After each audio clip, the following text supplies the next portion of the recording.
up, Badlands. Explain those Badlands. That's a hell of a name.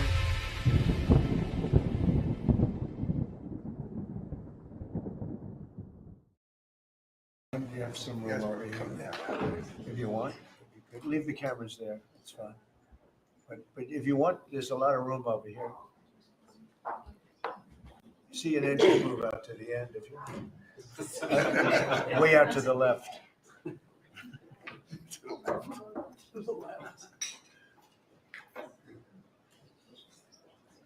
Are you able to get them all in the room? Are they in? Yes, sir. Are you okay?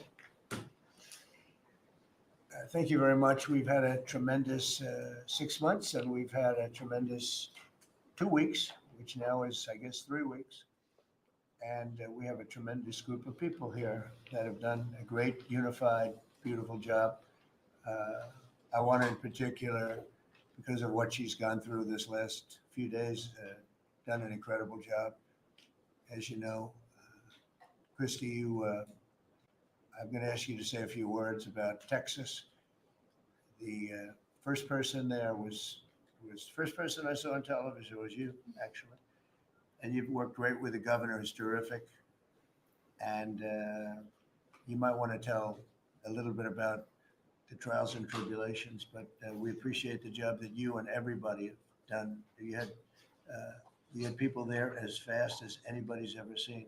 So really appreciate it. We all do. And maybe you could say a few words. Well, thank you, Mr. President. I want to thank you for your leadership. Texas is strong, and the people of Texas are incredibly strong. They've gone through something that is absolutely horrific, and it is heartbreaking to watch these families suffer the way that they are.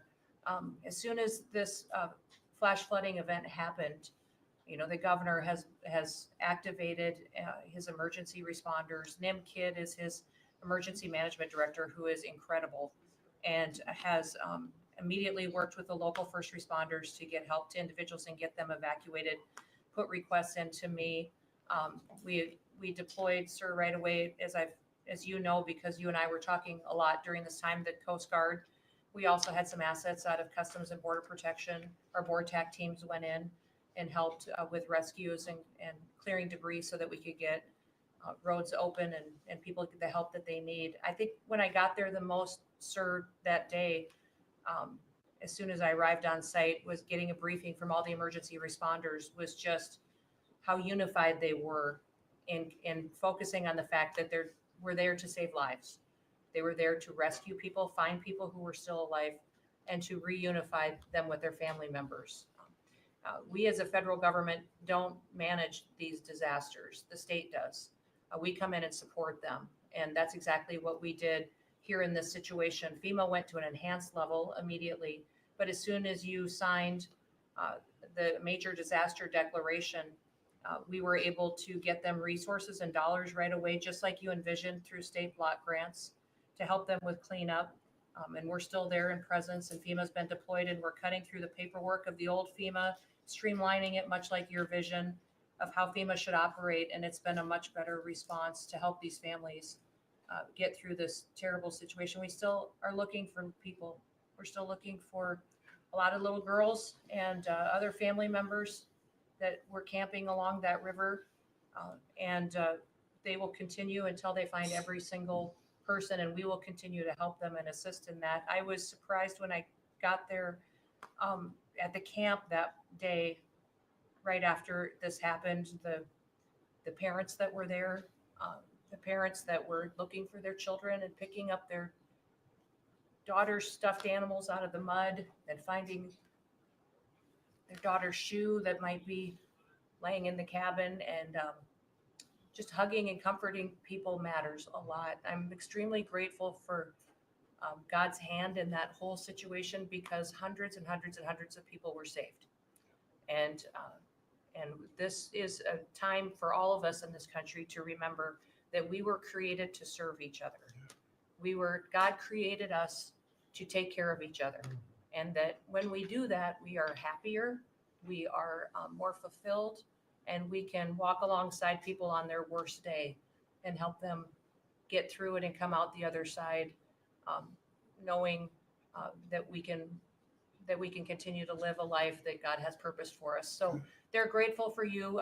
Several times the day after the flooding, you and Melania were on the phone with me, and I want to thank you for that. That meant the world. I was able to tell many of those folks that I had been visiting with you and that you had said, whatever they need, Christy, let's deploy it and get it down there and be helpful. And on Sunday, when the families were waiting at a church to identify their children's bodies, Franklin Graham and I called in and prayed with the families and read some scripture with them. And he was incredible in making himself available to that as well. We'll be back down there in a couple of days and continue to do all we can. But this is an unprecedented event. It really is. There's been tragedies like this around the country, but everyone is unique in different situations. And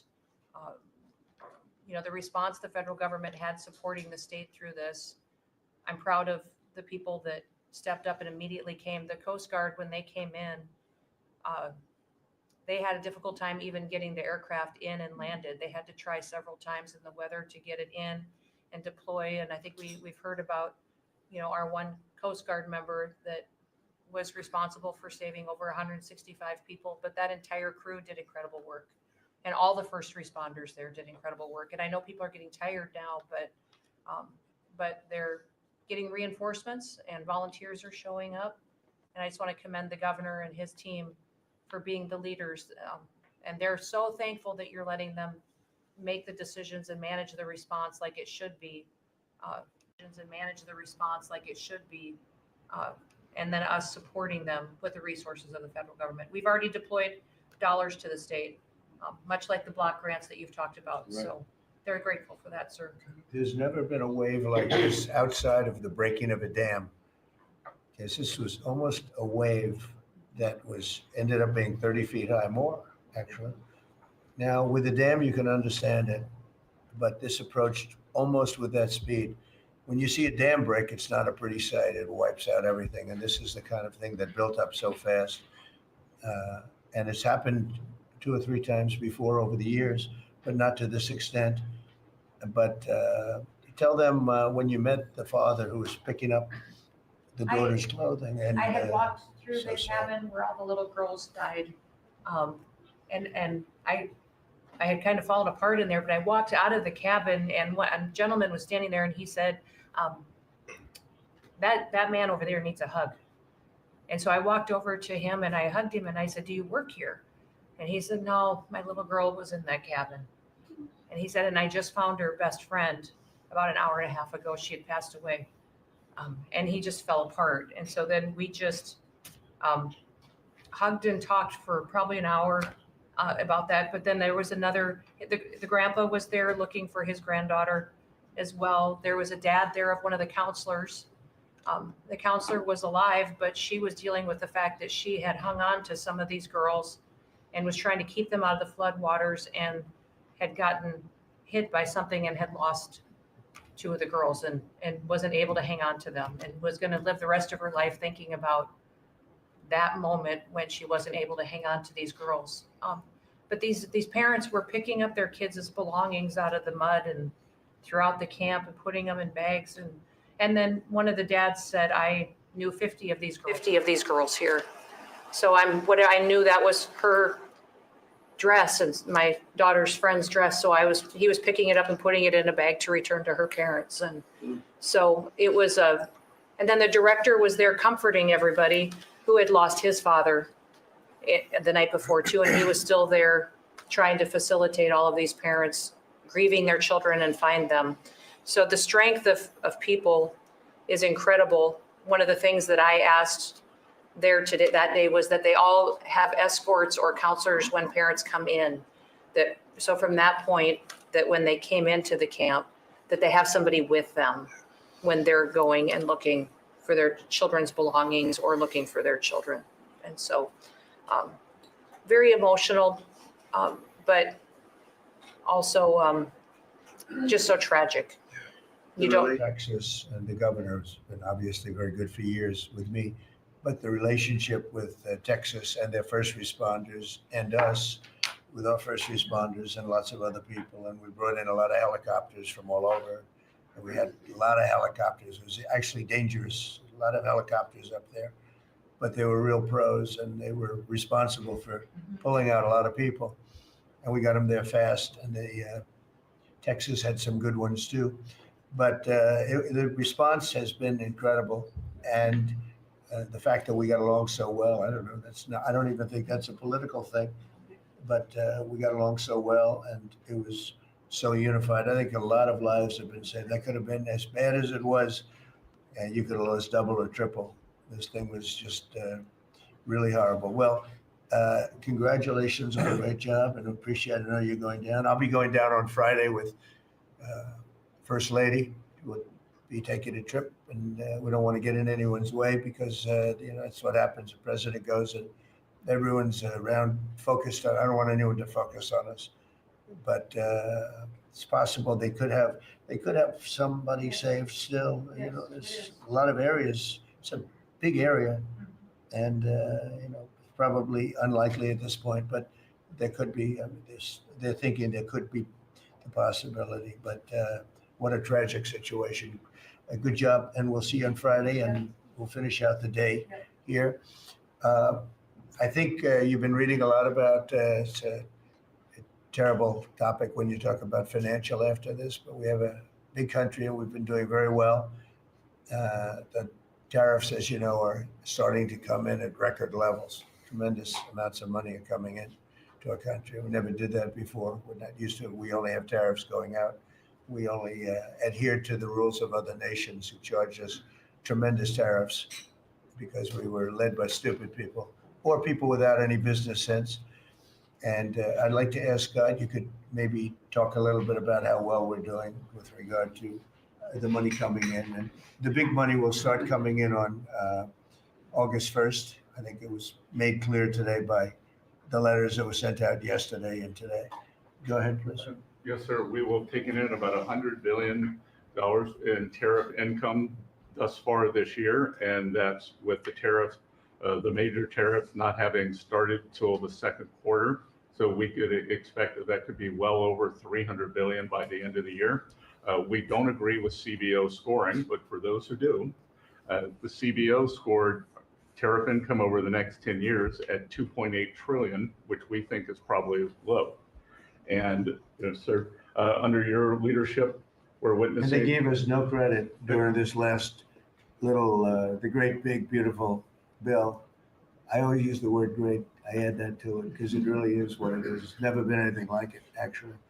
And I want to thank all the Republicans that voted for it. And I want to, scold the Democrats because they're voting for tax cuts. They're voting for no tax on tips, no tax on Social Security, no tax on overtime, and many, many other things far more important than that. Great health care. And frankly, every Democrat should lose their election because it was purely political vote. They were told not to vote for it. So think of it. We got 218-2. And then with the Senate, we had 50-3. Democrats didn't vote at all, not one positive vote, with all of the good things in there. Economic development money, tremendous border money. Now you're loaded up on the border. And I don't think we're going to need so much of it because we had zero come in last month, so I'm not sure how much of it we want to spend. You may think about that. You may actually think about saving a lot of money because the wall's been largely built and it obviously worked, but you may want to think about that. But so I think it's incredible when I watch the Democrats and they have standard lines like they had Russia, Russia, Russia. They had the laptop from hell. It all came from Russia. They make things up and they go with it and they feed it to you people in many cases. And they said, here's a line. And I hear the new line is death. Oh, it's death. Everyone's going to die. It's nothing to do with that. In fact, we're saving our country. Death is from allowing 25 million people into our country, of which 3 or 4 are stone cold, hard criminals. 11,888 are murderers, many of them committing more than one murder. That's death. And the Democrats did that. Joe Biden did that by allowing people to come in here, just totally unchecked, unvetted, open borders, the whole world was dumped into our country from prisons, from gangs, from mental institutions. We had many people walking the streets, walking in areas that we don't know anything about, that came out of insane asylums. They released the insane asylum population into our country, and it's amazing the job that you and Tom Homan are doing, by the way, on that. But we have to get them out, and we have no choice. We have to get them out, and we are getting them out. And so, Pete, you want to tell them about our great military and how well we did with respect to the bombers and the B-2? We had the pilots here 2 days ago, and they were incredible people. Go ahead. Yes, sir. Truly a historic mission, and demonstrated the skill and courage of the United States military. From those B-2 pilots and families that we had a chance to meet, sir, to the fighter pilots, to the refuelers, to the maintainers, to the air defenders who defended the base. What was demonstrated on the world stage was American military might and capability. And it wasn't just Fordo and Esfahan and Natanz that took notice in Iran. It was the rest of the world, that we have a decisive commander-in-chief willing to use these capabilities, which are the best in the world. As the president pointed out, no one else could have done what America did there on that night. And everyone took notice of that. With the one big beautiful bill, sir, we've got 150 billion additional to invest in Golden Dome and all the other weapon systems and stockpiles and shipbuilding priorities of yours. Another month, another historic recruiting bump. It's not just the Army and the Marine Corps anymore. It's the Navy, the Air Force, and the Space Force, all historically ahead of where they've ever been. So historic spirit inside the military. We had a chance to be at NATO, Marco and I, and see how the world responds to us saying it's time for you to shoulder the burden and take the lead for your continent. It only happens with President Trump leading. And we're proud to be a part of what's going on at the border, sir, with now a fourth national defense area where we're helping get to that number 0 in securing the border. But that mission, Operation Midnight Hammer, re-established deterrence. It reversed what happened in Afghanistan. You saw the debacle of what Biden allowed to happen in Afghanistan and what that did to our image.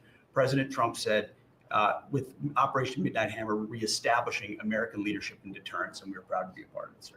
And our so-called enemies were watching. They watched every minute of it. They watched. There was very few people that weren't watching, actually, but they watched every minute. It was a perfect military performance, the likes of which we haven't seen in a long time.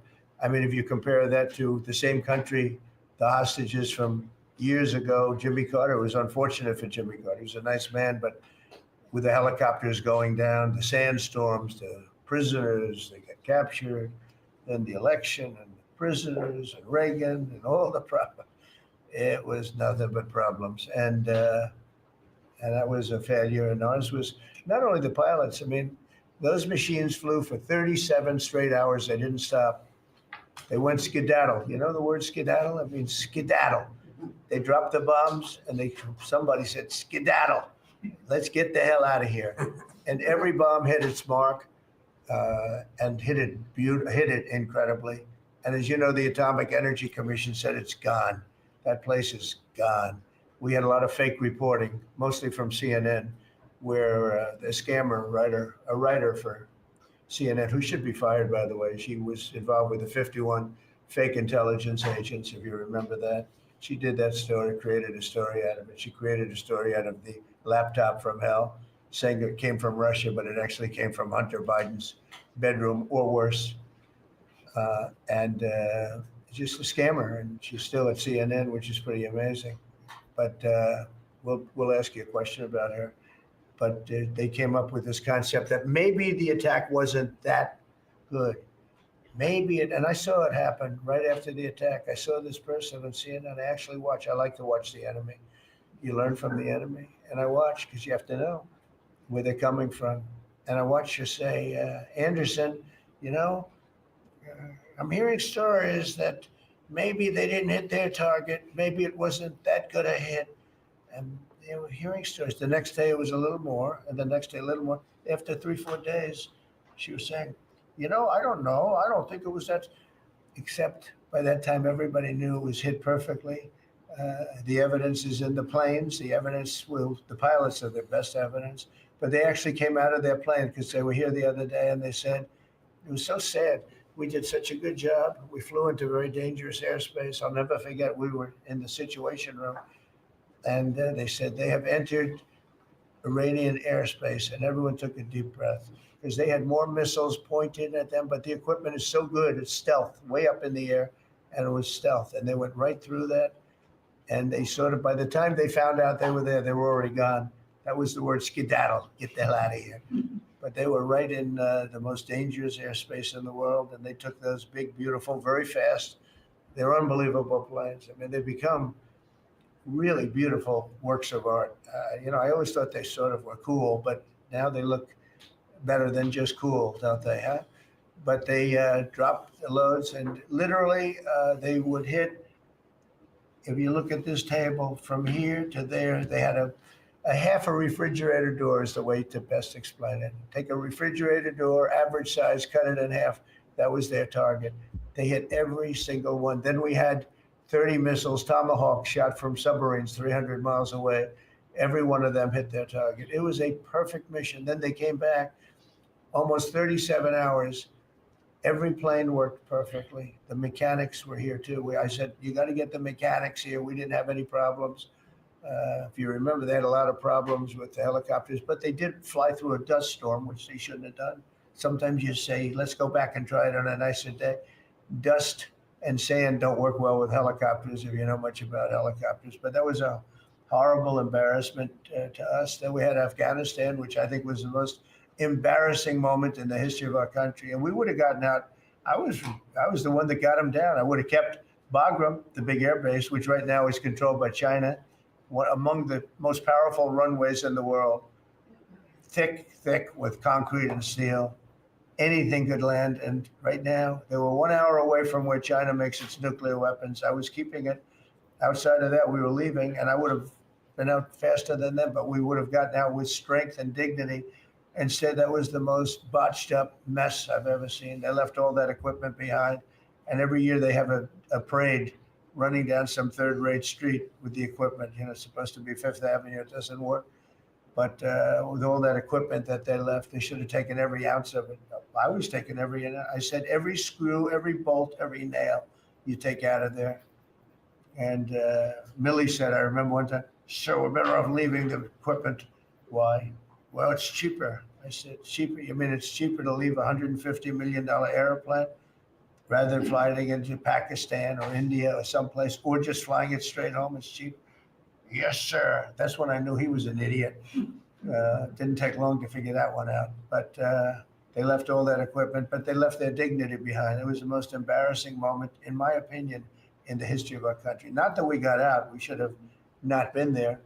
But that we got out the way we got out, with great embarrassment and death. You had 13 young people. I've gotten to know their families very well, but you had hundreds of people killed that nobody talks about. Yet the other side, many people were killed. Many people are walking around with no legs, no arms from that whole thing. They left from the wrong airport. They should have left from Bagram, because Bagram was a big base with hundreds of miles of fencing and territory around it. Nobody would be able to get near it. And they left. So, we've done a great job, and I think people are really starting to see it. They're starting to appreciate it. Pete's done fantastically. That mission was a work of art. And I have spoken to some of our perceived, I don't know if they're enemies, but they're perceived as being potential enemies. And they essentially said the same thing. Very impressive. There wasn't a thing that we didn't lose an engine. We didn't lose it. They landed and they were cheered. But the sad thing was they were cheered. And one of the pilots said, we were a little concerned because when we got out, we were told that on television, they were reporting that we may have missed our targets. Sir, we hit every target. That's what I do for a living. We hit every target. In fact, when the bombs hit, a yellow haze came over the horizon that I've never seen before. It just lit up the whole horizon, brighter than the sun. It was like looking into the sun. He goes, we hit our target, because you know what that was exploding. And but they were a little downbeat because they listened to that fake CNN reporting and the fake New York Times. They worked together to try and say that it wasn't perfect. They couldn't say they missed. all they could say is, maybe it wasn't perfect. And you ought to fire that reporter immediately. You should fire her. Real fake. And so I just want to congratulate those pilots. And, you know, a lot of people don't like bringing things like that up. I do. I always like confronting, because otherwise the public doesn't know that you're a bunch of crooked people. But they know, they've learned, and the media has to straighten out their act. You know, the media is down to 17% approval. You got to do a little better than that. It's important for the country that you do better. I think they ought to make a lot of changes. I think changes are going to be made to the media, but it's hard to have a really successful country if you have a corrupt media, and we really have a corrupt media, and nobody really knows why. I mean, why would you want to have open borders and criminals pouring into our country? Why would you want to have men playing in women's sports, transgender for everyone? You know, you'll have to figure that out. But some of you don't. I mean, I'm looking at some people, they love the country, but I look at other people and they can't. But we're really proud of our military. It was, and the people that maybe don't like us or want to play games with us, because I think that had you not had the situation in Afghanistan, I don't think Putin would have gone in. I think when Putin looked at how stupid and incompetent that operation was, he said, wow, this might be a chance. And we're dealing with him now too. We're not happy with Putin. I'm not happy with Putin. I can tell you that much right now, because he's killing a lot of people.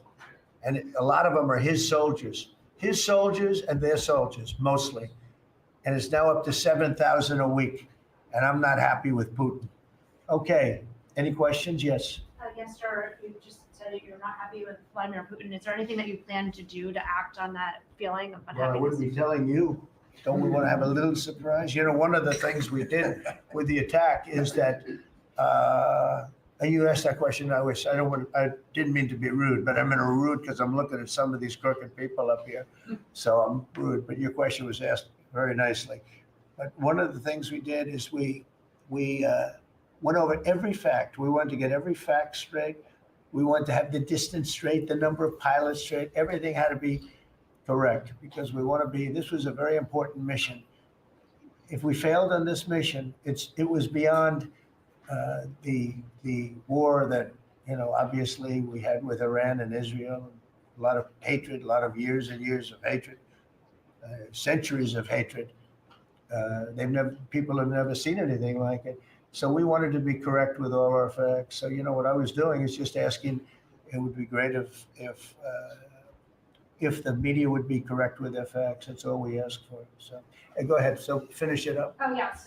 Just returning back to Russia, if there's anything that you would signal about your displeasure with them. Well, look, I'm very unhappy with them. There's no reason for this. It's turned out to be tougher, but it's only tougher. And I will say the Ukrainians were brave, but we gave them the best equipment ever made. We gave them the anti-tank busters that knocked out tanks. I mean, you just aim them in the direction of the tank and the tank is gone. We gave them missiles, the latest and the greatest. They were able to shoot down a lot of things that would have normally wiped out. You know, probably would have been a very quick war. It would have been a war that lasted 3-4 days, but they had the benefit of unbelievable equipment. And Europe gave them too. We gave them far more, because Biden shouldn't have done that. He should have equalized. We should have given them the same, or we should have given actually less than Europe. It affects Europe much more than us, but we're in there for over $300 billion. Europe's in there for over 100 billion, but still Europe gave a lot. And I will say this, the Ukrainians, whether you think it's unfair that we gave all that money or not, they were very brave, because somebody had to operate that stuff. And a lot of people I know wouldn't be operating it. They wouldn't have the courage to do it. So they fought very bravely, but we gave them the best equipment in the world. We make the best military equipment by far. There's nobody close. You look at other equipment from other countries, it's not even close. That's why everybody wants to buy our equipment. And that's why we're going to step up these contractors now that make it, and they're brilliant, but they make it too slowly. And we have to step them up, Pete, and let them make it at a much higher rate. Unfortunately, we have to do that. But if you look at our Patriots, if you look at our Tomahawks, if you look at our, what we do with tanks is you wouldn't want to be driving a tank. You would feel nice and secure, but they are javelins, they're called. And I gave them the javelins. Remember they said Trump gave the javelins and Obama gave them sheets, right? They called Obama at that time. Barack Hussein Obama, if you haven't heard, did a terrible job. But that was a war that should have never happened, and a lot of people are dying, and it should end. And I don't know, we get a lot of bullshit thrown at us by Putin. For you want to know the truth, he's very nice all the time, but it turns out to be meaningless. Do you want to sanction him? Lindsey Graham has a sanctions bill on Russia. Do you want him to move I'm that looking down? at it. Yeah, no, I'm looking. The Senate is passing and passed a very, very tough sanctions bill. Yeah, I'm looking at it. And you sign that? It's an optional bill. It's totally at my option. They passed it totally at my option and to terminate totally at my option. And I'm looking at it very strongly. Yesterday, you said you want to see more. Go ahead, please. The Council of Economic Advisors released a new report saying that imported goods have actually decreased in price from December I know, it's not- through March. Well, my question is, With the tariffs. Well, the Fed chairman keeps saying that tariffs are going to cause price increases. Are we Are the prices just not chairman passed of the through? Fed? Yes, exactly. Well, Are the you prices- do a better job than him. Are the prices just not passed through yet? No, I think what's happening is everything's evening out. You know, when we charge, see, what people don't understand, the other countries have been charged, almost every country charges us tariffs. We had deficits with everybody for years, for decades. And we were like this big monolith that made bad deals with everybody. We rebuilt South Korea, we stayed there. It's okay, we rebuilt it and we stayed there. And they pay us very little for the military. I got them to pay billions of dollars, and Biden then canceled it when he came in. I said to South Korea, as an example, we give you free military, essentially, very little. And I think you should pay us $10 billion a year. And they went crazy. But they agreed to 3. So I got 3 with a phone call. And I was satisfied. I said, but next year we have to talk. And then we had a rigged election and we never got to talk. And you know what Biden did? They probably went to him and they said, listen, Trump treated us terribly and we shouldn't be paying anything. And he cut it down to nothing.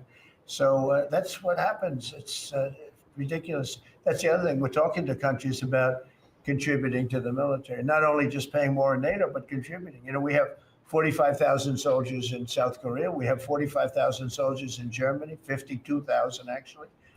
And that's a huge economic development for them. That's tremendous amount. That's like having a city. That's tremendous money for them, and it's a tremendous loss for us. So we're talking, in a very nice way, we're talking to them about it. It's very unfair. We supply the militaries to many very successful countries. I mean, South Korea is making a lot of money, and they're very good.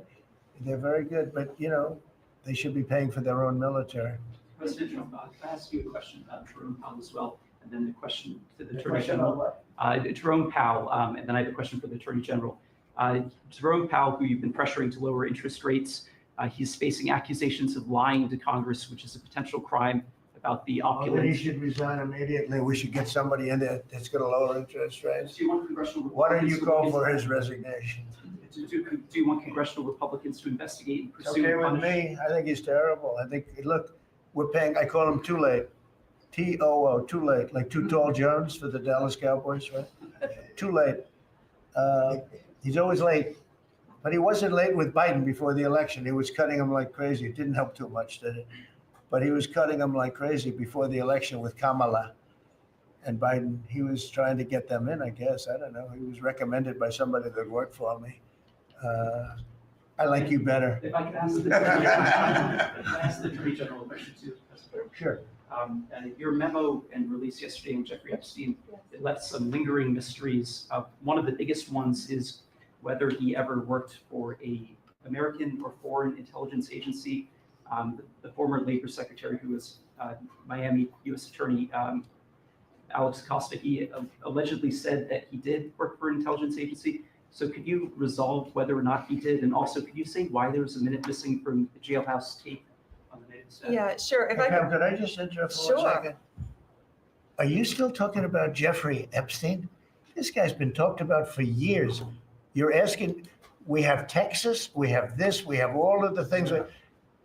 And are people still talking about this guy, this creep? That is unbelievable. Do you want to waste the time and do you feel like answering? I don't mind answering. I mean, I can't believe you're asking a question on Epstein at a time like this where we're having some of the greatest success and also tragedy with what happened in Texas. It just seems like a desecration, but you go ahead. Sure. First, to back up on that, in February, I did an interview on Fox, and it's been getting a lot of attention because I said, I was asked a question about the client list, and my response was, it's sitting on my desk to be reviewed, meaning the file along with the JFK, MLK files as well. That's what I meant by that. Also, to the tens of thousands of video, they turned out to be child porn downloaded by that disgusting Jeffrey Epstein. Child porn is what they were. Never going to be released, never going to see the light of day. To him being an agent, I have no knowledge about that. We can get back to you on that. And the minute missing from the video, we released the video showing definitively the video was not conclusive, but the evidence prior to it was showing he committed suicide. And what was on that, there was a minute that was off the counter. And what we learned from Bureau of Prisons was every year, every night, they redo that video. It's old, from like 1999. So every night the video is reset, and every night should have the same minute missing. So we're looking for that video to release that as well, showing that a minute is missing every night. And that's it on Epstein. Mr. President, just on the tariffs again, on August 1st, you said is the deadline. What incentives do countries have to negotiate? It seems that deadline keeps moving. It was April 2nd, now it's. We didn't move, no. It's always been August 1st, that's what we're paying. A statement was put out today, and I put it out just to make it clear. It wasn't a change, it was August 1st. We don't change very much. Every time we put out a statement, they say he made a change. I didn't make a change. Clarification, maybe. No, August 1st they pay, and everybody pays. Everybody has to pay, and the incentive is that they have the right to deal in the United States. If they don't want to, they don't have to pay, and they don't have to deal here. But if they want to buy and make a lot of money and sell in the United States, they have to do that. If you go back and look at some of the good presidents, our country was the wealthiest, proportionately the wealthiest, from 1870 to 1913. It was an all-tariff country. We didn't have income tax. That came in in 1913. We had tariffs. And we had so much money, we didn't know what to do with it.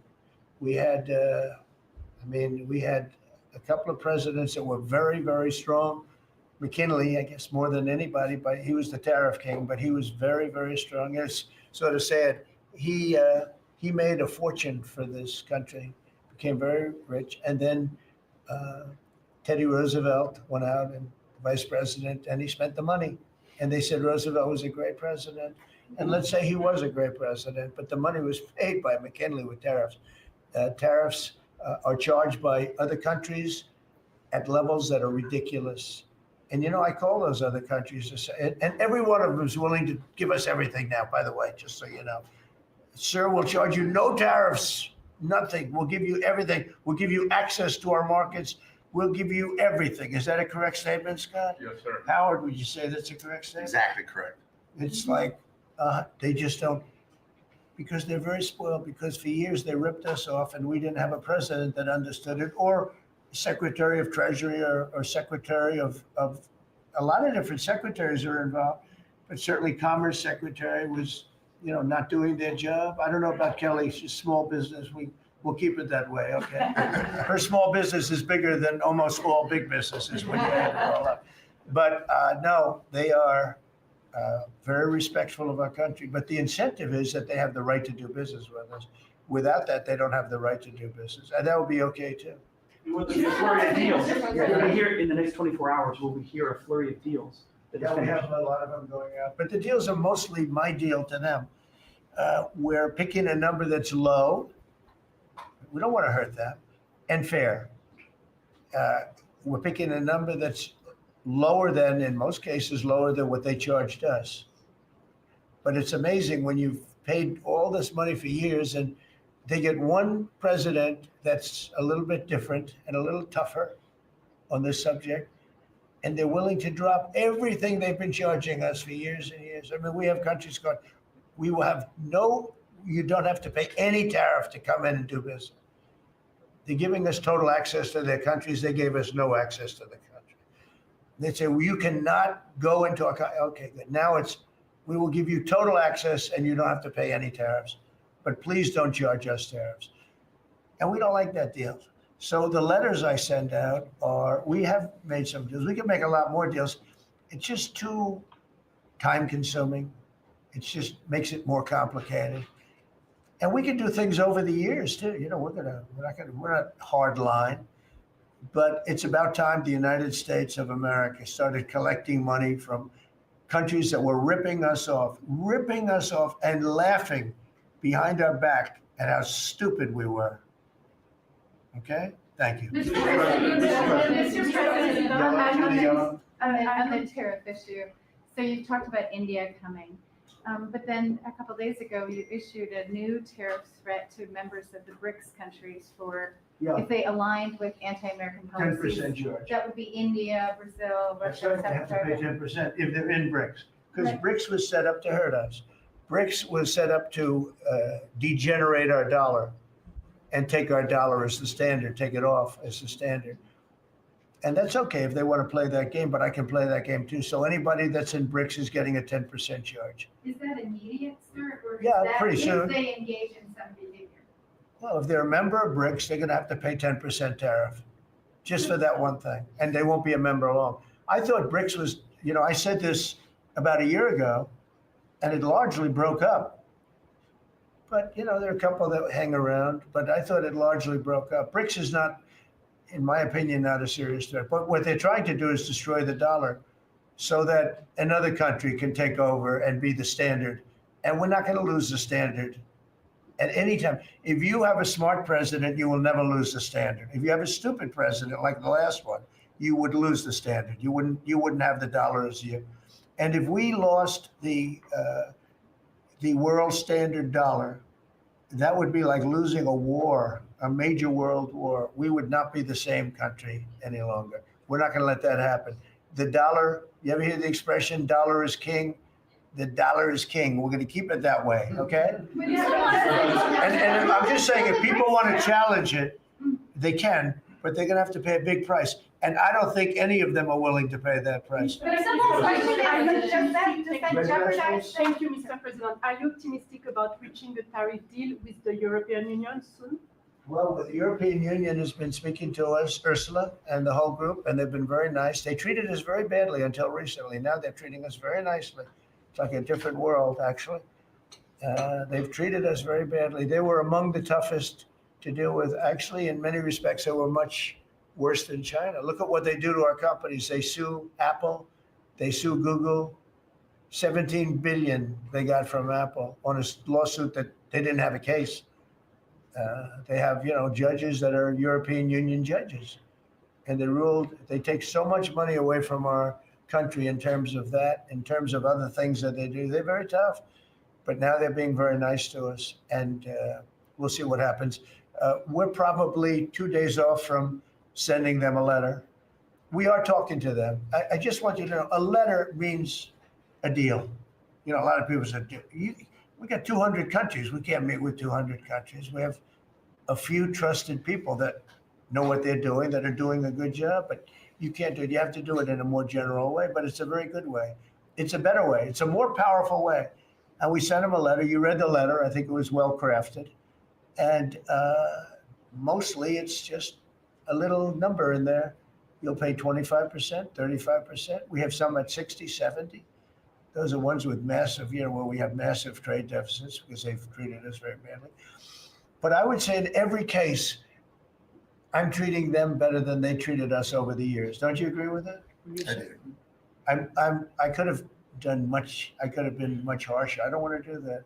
We want to have relationships, but in every case, they treated us far worse than I'm treating them. I'm treating them very good. I could go higher with the tariffs, but I don't want to hurt them. That's why when you just read it, you come up with the number. It's so incredible that prices are actually going down. Just so you know, when I got in, everyone said, "Oh, eggs are going through the roof." That was the first. I was in for about 4 days, and they started screaming at me about eggs. They said that's Biden's problem. I didn't know about eggs, but eggs went up about 5 times. You did a fantastic job, and we ended up shortly getting. In fact, for Easter, they said go out and buy plastic eggs. You can't use real eggs. Well, we bought 200,000 eggs for the White House for the Easter egg hunt that we have at the White House, and there were eggs. We had the price down, and now the price is lower than it was before. We did a good job with eggs, but we did a good job with groceries. Our prices are down in this country. A big part of it's oil. The oil you had a couple of places last week. You had $1.99 for oil for gasoline. Nobody thought they'd see that. I want to get it lower if I can, but we've done a good job. You've done a very good job. Do you want to say a couple of words about that, you and Chris, about what's happening with energy? Well, absolutely, but I would say on the pricing side, President Trump, the fact that you've endorsed and supported a policy of energy dominance, that sends a signal to the market that we're going to have more supply. You talked during the campaign about inflation being a country buster. You've broken the back of inflation in 6 months, among all the other things you've accomplished. We have no inflation. And we've got, and then heading into the 4th of July, these were the lowest gas prices at the pump in 4 years. And again, for Americans, this is like hundreds of billions of dollars that stay in their pockets because we lower the price of gas at the pump. But when we lower the price of energy, it lowers the price of food. It lowers the price of the clothes you wear. It's the biggest thing. It's the biggest thing. It's like a big tax cut. When you get energy down, every 50 cents is like a massive tax cut, and we've gotten it down much below that. You know, we had great energy, great low prices, everything else. When the election turned over, I'm trying to be nice about it. It turned over, shockingly, but nevertheless, it happened. Energy started going up, and it went up really bad, and then he went back to the Trump policy. The problem was they didn't know how to do that, and he lost it. He lost that sucker. That big sucker was out of control, and his energy prices went way up, and that's what caused it. But it was also stupid spending. They spent money like, they used to use the term drunken sailors, but I won't use that term. Although it is very descriptive, I won't use that term. I refuse to use it. But they spent money at levels that nobody had ever seen before, and trillions and trillions of dollars wasted on the Green New Scam. Greatest scam in the history of our country, other than maybe Russia, that might have been. But the Green New Scam was the single greatest scam in the history of our country and continues to be, but it's weakened badly. It's hobbling along because people are they're finally getting it. But they spent trillions of dollars on the Green New Scam, getting nothing for it. Devised by a couple of young people that weren't even good college students, you know? Not even good students. Check out their marks. Yeah. No, not for CNN. Not for CNN. Go ahead. In the last jobs report, Mr. President, in the last jobs report, the manufacturing jobs actually lost 7,000 jobs. When will the investments that you've been talking about have an effect Well, on they're the building the plants now. About 7 have started. We're going to have hundreds started within a short period of time. Lee Zeldin, who may be the most important man in this room, I'm sorry, but he's the one that gets the permits, whereas he's the one that has to get the permits for the plants and the factories, and permits that used to take 5 years, he's getting in record-setting times. AI, we're leading China a lot in AI, and if we go with this, you know, I'm allowing the plants to build their own electric. I'm allowing them to become an electric utility, so they can produce their own electricity, because we need double to be successful with AI, which is the biggest thing now. We need double the electricity that we have, which is hard to believe. We need even more than that. And they're building plants with their own electricity substations. They don't have to use the grid. And anything they build extra, they're putting into the grid. So we're supplying the grid with brand new electric sources. And you know, it's funny, when they came to see me, they never even asked for that. I told them about it. The reason they didn't, they thought that was an impossibility. You're not allowed to build your own electric. These are massive investments that are being made in building electricity for their plants. And they're going to have, I think, Doug, a lot of electricity left over. And that electricity is going to be passed into the grid and give us no more, like you look at California, they have blackouts and brownouts every week. They're totally out of control. They have a really incompetent governor. Where's Chris? Is he here? Do you want to speak to the subject? Yeah, I think a huge thing in the one big beautiful bill, Mr. President, because of your leadership, is the ending of these subsidies, as you call them, the Green New Scam. That saves our country $500 billion over the next 10 years. But American taxpayers were paying twice. They're paying that money, $500 billion in the subsidies, and they were paying more expensive electricity price.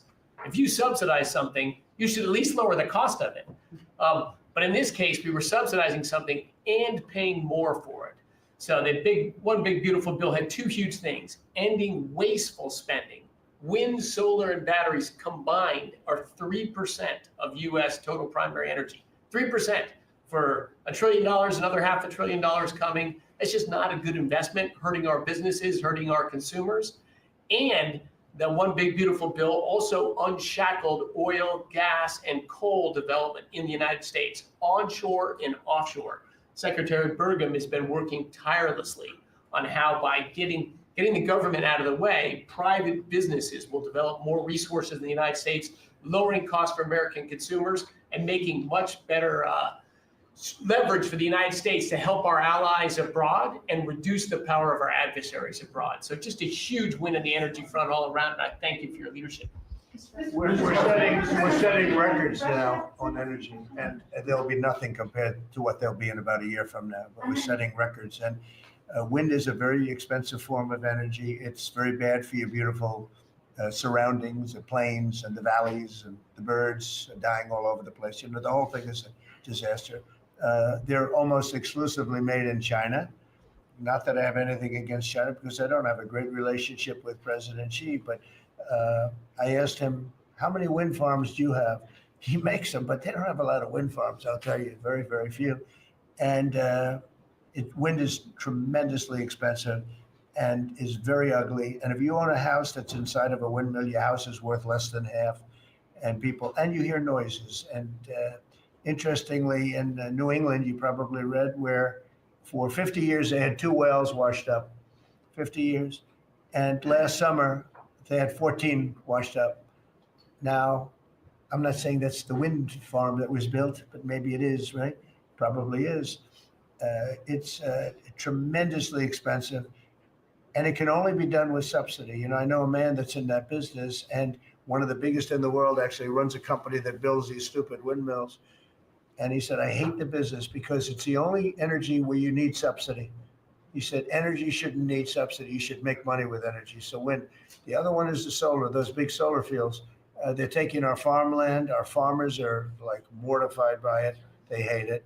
It's very, very inefficient and very ugly too. Probably better than a windmill, but you go around and you see all these things that are 3 miles long by 3 miles wide. And you say, what the hell is that? And it's a lot of plastic from China.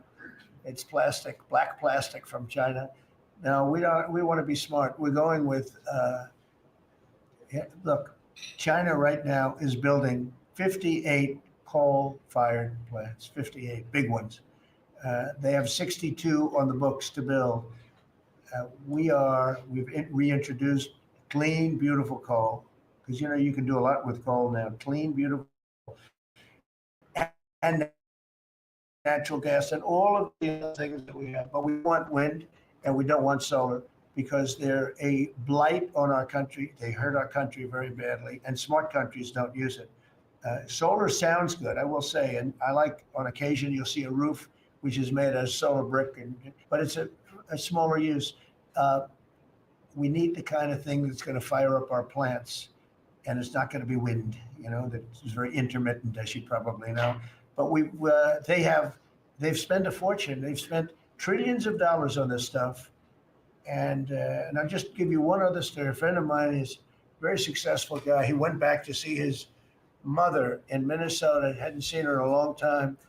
And he wasn't back for 10 years, which isn't a nice story. I mean, you don't see your mother for 10 years. She's got some difficulties, which I know the guy, he does have some difficulties. He's very successful, but probably not the nicest person.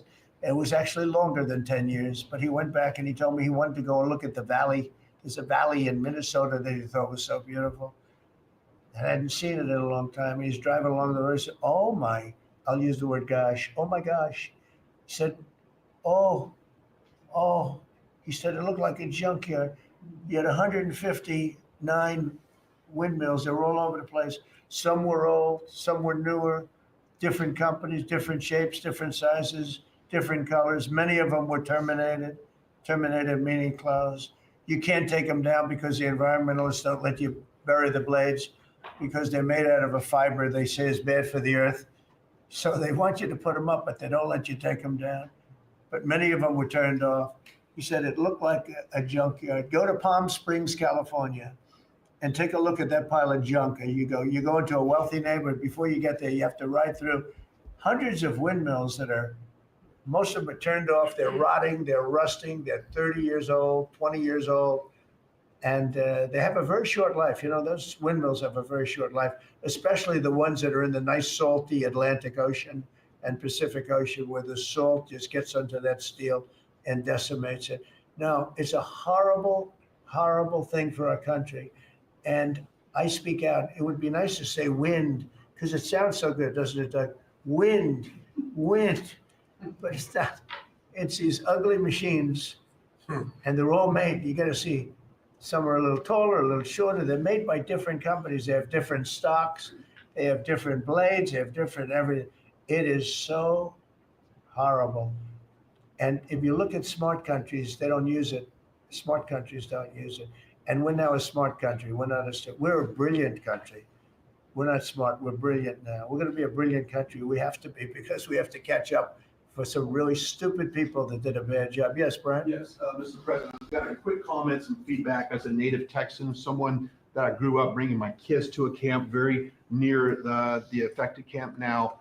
Thank you on behalf of Texas. I've gotten hundreds of messages that want to thank. It's if you're in the cabinet room, you can tell the president and his team on behalf of Texans, thank you so much for the quick response and the loving and the hugs. I saw that you gave. Two quick questions. I saw a Palestinian senator. His name is Shimmer. He's a great Palestinian. No, he's a Palestinian. He's become a Palestinian. He's abandoned the Jews. But I saw him say, it's Trump's fault. Yeah, that's right. It's Trump's fault. He was actually, do you ever see John Lovitz, The Liar? Where he goes, yeah, I went to Harvard. That's right. This was Schumer. He goes, yeah, it's Trump's fault. That's right. It's Trump. I actually saw that stupid guy try and blame it on me. And I said, man, that's a tough one to take. But his career is limited because I hear AOC is going to beat him. And she's no bargain either, by the way. Go ahead. Well, just say that's an example of America First team effort to get this country back. So that's what America First looks like for the viewers watching us at home. Two questions. Looks like we have a rogue judge, an Obama-backed rogue judge that is attempting to block the funding to Planned Parenthood, which the big, beautiful bill cuts off the funding to Planned Parenthood. Any plans to challenge that? Go ahead. Absolutely. Yes, we're on it. We're on it. And I texted, I believe, I talked to yesterday Secretary Lutnick and Secretary Besson. I reached out to you to let you know that we were on it in the big, beautiful bill. Wonderful. And then I let her handle that question. You notice? I said, go ahead, handle that question. I'll toss it to her. Then my second question was Secretary Rollins. You did an amazing press conference today in front of the Department of Agriculture. You talked about the Farm Act and the need to get China out of our country, owning farmland. For the viewers at home that might have missed that, can you recap what that means to national security to make sure we can grow our own food? Well, thank you, Brian. Sir, if you don't mind. Yes, this morning, Secretary Hegseth, Secretary Nome, and Attorney General Bondi and I had a press conference at the USDA. I just happened to have a chart in case it came up, but obviously the Chinese owning of farmland in our country is a massive national security issue. And for the media, you can see the yellow is where all of the farms have been purchased over the last number of years. And the red is around all of the military bases where that farmland has been purchased. So this is a massive national security issue. The press conference this morning included 3 of our greatest governors as well, Sarah Sanders from Arkansas, Jim Pillen from Nebraska, and Bill Lee from Tennessee. The states have begun taking a leadership role to ban the purchasing of China farmland. Obviously, Congress needs to step up and catch up, and we're going to be working alongside of them as well. We had some of our members, great members of Congress there, but it is time. And I think that this morning was symbolic of many things. The first of this administration working every day to effectuate President Trump's leadership and unequivocal support of America first. But second, just how close we are as a cabinet. I don't know in any other administration that you'd have 4 cabinet members at the USDA on a Tuesday morning when it's about 110 degrees outside with the sun beating down on us talking about, sir, your vision. So I think it was a great day. It was just the start. There's an executive order coming and some other things coming behind that. But protecting America's farms isn't just about protecting our farmers. It's also about national security. So that's what we discussed this morning. I do want to say that I think we have had a really good relationship with China lately, and we're getting along with them very well. They've been very fair on our trade deal, honestly, and I hope we're going to have a great relationship. It's a big, strong, powerful country. We're more powerful than they are. We have much better military equipment than they do, but we are getting along with them very well. I'm getting along with President Xi very well. We speak often. And with all of that being said, and I understand what you're saying, but I think we're getting along with China very well. Mr. President, you have sent more weapons to Ukraine, as you said last night. Last week, the Pentagon paused some shipments of weapons to Ukraine. Did you approve of that pause? We want to put defensive weapons because Putin is not treating human beings right. He's killing too many people. So we're sending some defensive weapons to Ukraine, and I've approved that. So who ordered the pause last week? I don't know. What did you tell me? I think that's a question for the Go ahead. Mr. Yeah. President, on immigration, the Secretary, the Agriculture Secretary, did say this morning that undocumented workers would not be covered by any amnesty of who are working on farms. You had said maybe that the ISA folks won't go after those folks on farms. So which is it? There's no amnesty. What we're doing is we're getting rid of criminals, but we are doing a work program. Do you want to explain that, please? Yeah, this morning we talked about, of course, this was a top of mind question. This morning we talked about protecting the farmers and the farmland, but obviously this president's vision of no amnesty, mass deportation continues, but in a strategic way, and then ensuring that our farmers have the labor that they need. Secretary Chavez-DeRimmer has been a leader on this. Obviously, this comes out of the Labor Department, but moving toward automation, ensuring that our farmers have that workforce and moving toward an American workforce. So all of the We've above. got to give the farmers the people they need, but we're not talking amnesty.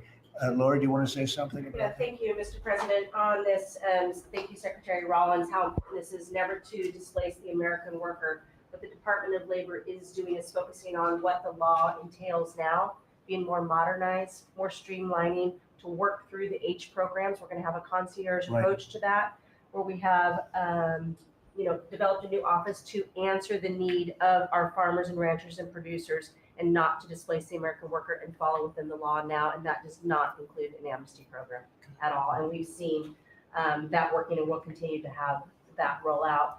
On the other topics that we've somewhat talked about, the jobs numbers, Mr. President, 4 months in a row, we've seen those jobs numbers increase. That's an exciting time for our manufacturers. That was asked earlier. We know it's going to take some time, but through that deregulation process that Lee and I are working on as well, the Department of Labor has rolled out 63 new deregulations that we're going to be moving through. In the first Trump administration, it was successful with over 30. We've just rolled out 63 new ones in order to double down on those manufacturing companies to let them know that we have signaled through this process that we will assist them in getting the workforce that they need. It's an exciting time. That one big, beautiful bill, that was the signal to my former colleagues in Congress to get this done. It's been an important time. I spent time on the ground visiting 7 states in 9 days prior to that bill being passed, because it was the most pro-worker piece of legislation that we will ever see really in this country right now. No tax on tips, no tax on overtime, no tax on Social Security. That matters to the American worker, because we don't want to take their money and give it back. We want them to keep more of their hard-earned dollars in their pockets currently And that's what they're excited about. And as I move forward with these tariff talks, I heard a company, orthopedic company in Indiana, say to me, for the first time since you have taken office, Mr. President, their increase in their bottom line by 8% since these tariff talks have happened. Not one company has said the president is not doing a good job. These tariff talks are working. They're feeling it on the ground. The media has told a false story because what's happening on the ground is positive, and that's what we're seeing in these jobs numbers. So I really, through the Department of Labor, to come in behind all the secretaries and build this workforce is going to be key to the American worker. So thank you for what everybody did this last week.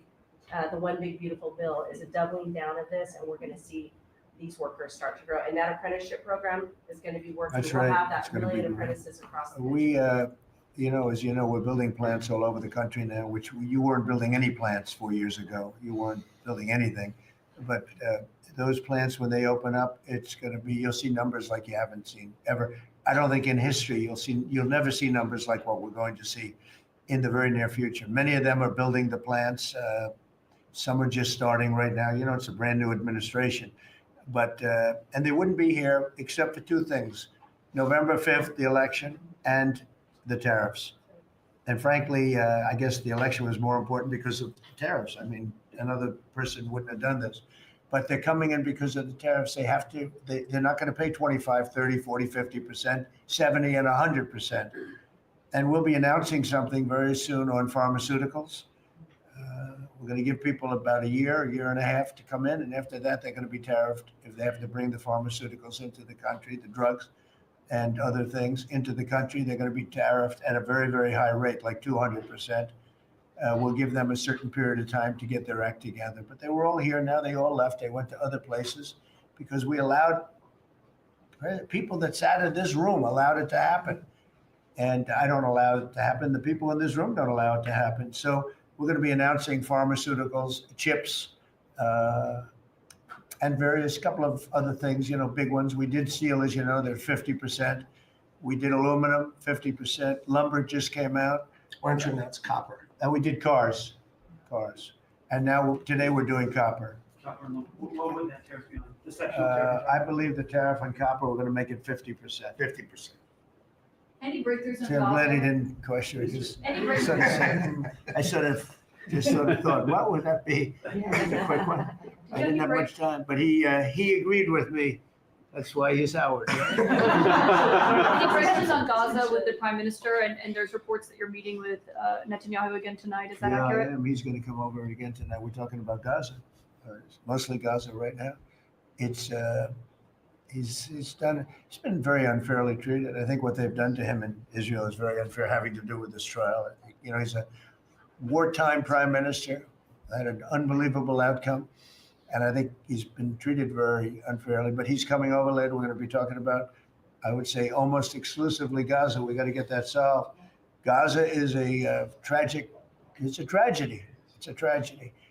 And he wants to get it solved, and I want to get it solved. And I think the other side wants to get it solved. Steve, could you talk on that, please?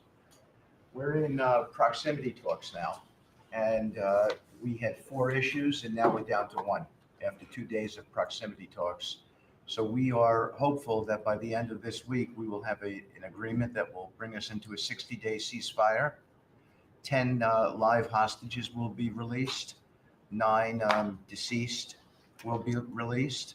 We're meeting at the president's direction with all the hostage families to let them know. And we think that this will lead to a lasting peace in Gaza.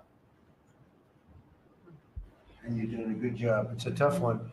It's a tough one. A lot of hate, you know, it's called long-term hate. But we think we're going to have it solved pretty soon, hopefully with a real solution, a solution that's going to be holding up. And can I follow up? This is, I think, the first cabinet meeting since Elon Musk has not been a special government employee, not here anymore. He's now saying he's going to create a third political party. Are you worried about the impact that that could have? No, I think it'll help us.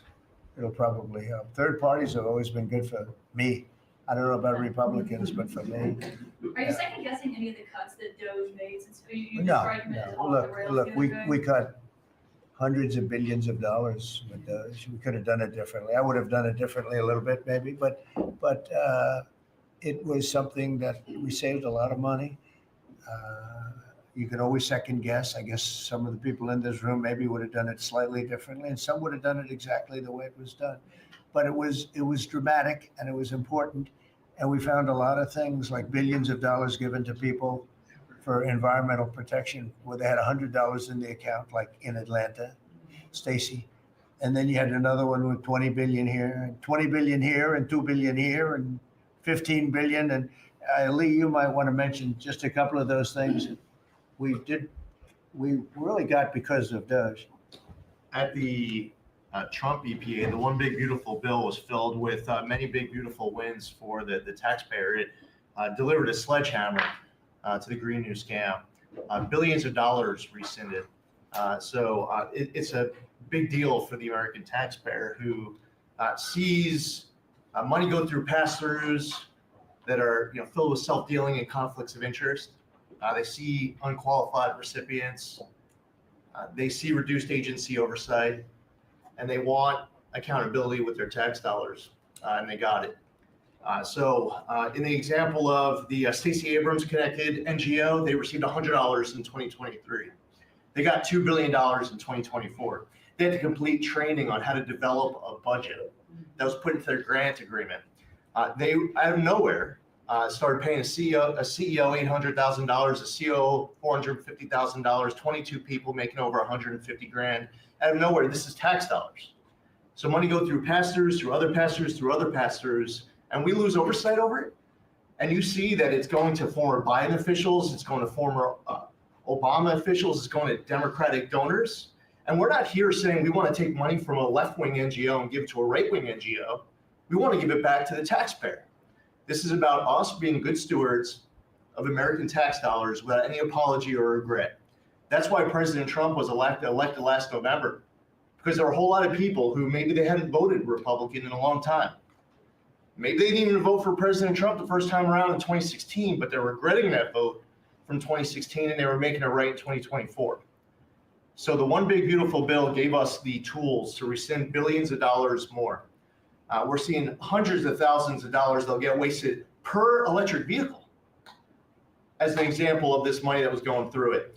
They gave $50 million to a group called Climate Justice Alliance. They say that climate justice runs through a free Palestine. The Biden EPA gave $50 million to a group that says the climate justice runs through a free Palestine. We say that if you're going to spend $1 in the name of remediating an environmental issue, then spend $1 on remediating an environmental issue. We say that we can protect the environment and grow the economy. We want to help grow more baseload power in this country. So why is it that it took this long for this team to get assembled, to be able to fix the mess that we inherited? But gosh, we love showing up at our jobs every single day, first thing in the morning, because all day long we get things done for the American taxpayer. And Congress did its part last week by passing One Big Beautiful Bill to deliver this accountability and to cut off the Green New scam. So maybe it's a bad day for Stacey Abrams. Maybe it's a bad day for all those well-connected Democrats getting paid off. But you know what? God bless America. Because at the end of the day, President Trump is here, J.D. Vance is here, and the greatest cabinet ever assembled to deliver that much needed and highly demanded accountability. That was a very good.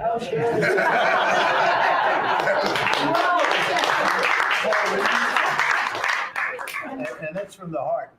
That's from the heart. On Ukraine, the Ukrainians have asked the international court to go after Russia for using toxic chemicals in the fight. Germany and Germany and the Netherlands have intelligence saying that. What does U.S. intelligence believe, and what do you believe about the use of chemical weapons? And would you agree that that's the case for it? Well, ask John maybe to discuss it if you'd like, John. Well, Mr. President,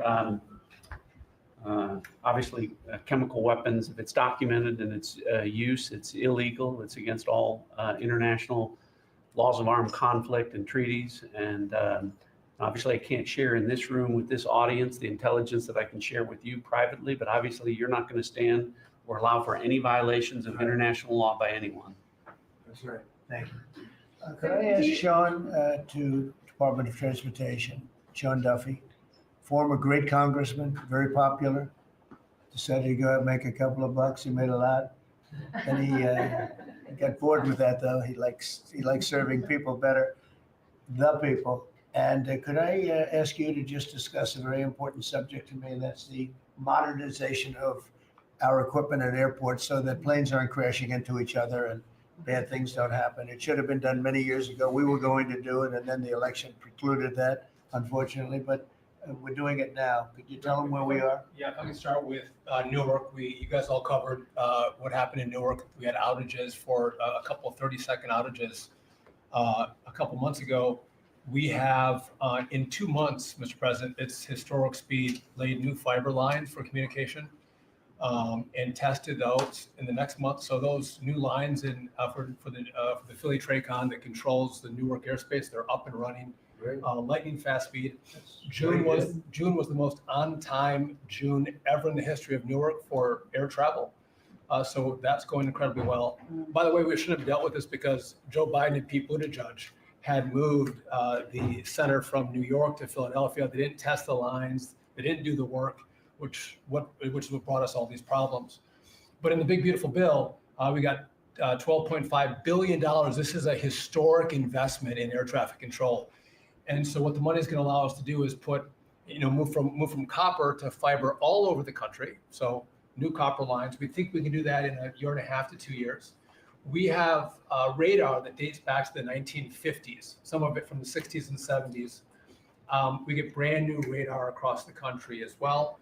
We have some infrastructure money to build TRACONs and centers, the en route centers that control the traffic across the country. So this is a massive new start to rebuild air traffic control. And again, this is dilapidated. Americans think that their government takes care of them and makes the investments that are necessary to make the country work. And for 30, 40 years, the investments weren't made. And so under your leadership and direction, we are making those investments. And per your direction, right now, we are interviewing what we could call a general contractor or an integrator. One company to manage. It's a massive project. The FAA is not qualified to manage this kind of a project. So we are now going through the process of finding who that one company will be to manage the whole project. We'll interview those companies together and make that selection. So we'll write one big, beautiful check to one beautiful company that'll be responsible for this whole build. But if I could just make one last point, this is not enough money. We're going to need more. But this is a massive new start. The biggest investment. We'll need some more money on top of it, but a great start from the big, beautiful. Just starter. It was very important to us. And just to cover that, there have been accidents, and my pilots, I would often hear them say, "Oh, good," and they would use a different system, a different country to land in New York. They'd use the radar and other things from a different country. I said, "What's that?" He says, "Oh, our system is so bad." And I knew that we were all set to start. And Boot at Edge came in, and what they did was so crazy because they hooked it copper into fiber, into steel, they had all different systems. They had hundreds and hundreds of contractors, different contractors for different airports. They spent billions of dollars, and they made the system worse because you can't hook copper into fiber. It doesn't work that way. You just can't do it. It's not doable, but they tried to do it.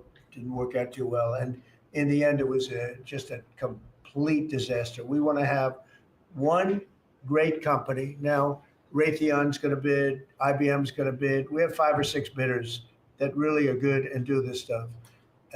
And we want one, because I know about overruns. I look at the railroad out in California, headed up by one of the worst governors in our country, who I used to get along with actually, but he's just, when you lose 25,000 houses and you would have had your cities burned down. If we didn't step in, Los Angeles would have been burned to the ground. But you look at that, and I said, I really know how to build. You got to have one guy, one contractor, one great one, whether it's IBM or Raytheon is good, but you have 4 or 5 that are really, really great, and they're all bidding against each other. But you don't want to have one doing the wire and one doing the digging and one doing the demolition and then they're all saying they all blame each other because they're saying they were late and therefore you have to pay me millions of dollars more money. I know the system so well, and we're going to have a great company do the whole thing. We're going to get a fantastic price. Maybe we'll get them, they're very big and very strong, and maybe we'll get them to make a contribution toward it, toward, getting it done at the right price. But we're going to have a great system. When we finish, we will have the best system on earth, done by one of the 2 or 3 best companies. There are only a few companies can do this. This is not. But if you would have seen what this other group did, they were going crazy. They had, I heard 3,000 contractors. And then when it all came together, guess what? It didn't work. It's a disaster. So we're going to have in a pretty short period of time, so take us about 2 years to build it. And we'll have a contract given out probably over the next couple of months. We have some great bidders, some great companies that want to do the job. You're going to have great air traffic control. Just to make one last point on this.